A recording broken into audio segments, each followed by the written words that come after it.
Thanks, Adam. Well, let me just give you an update on where we are. You might have seen this screen if you were just watching a moment ago. This essentially shows you the kind of winning line as calculated based on turnout at the moment that either side would need to get to if they wanted to win this referendum. 16.25 million votes. And what you can tell from this is we are still very, very early in the process. You've only got about 500,000, I say only, but, you know, still the numbers are stacking up on each side. But just look how tight the results are at the moment. I'll show you that in another way.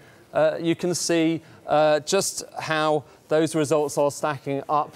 It is very narrow indeed. 49.8% for Remain and 50.2% for Leave. So it is quite kind of early in the day, but we can kind of get a sense of just what those results, you know, what those kind of percentages for each different local area are transmitting into in the national picture. Let me just show you two examples here. We've got Sunderland. We had that result through. A big win for the Leave camp. 61.3% voting out in Sunderland. 61.3%. Turnout there, 64.8%. But have a look at this. OK, so this is West Dunbartonshire in Scotland.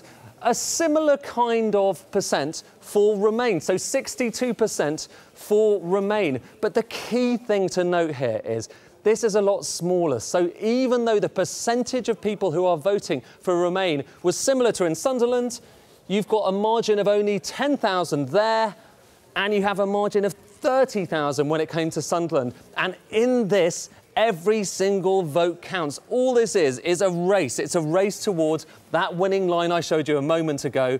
And right now, it's being narrowly won by the Leave camp.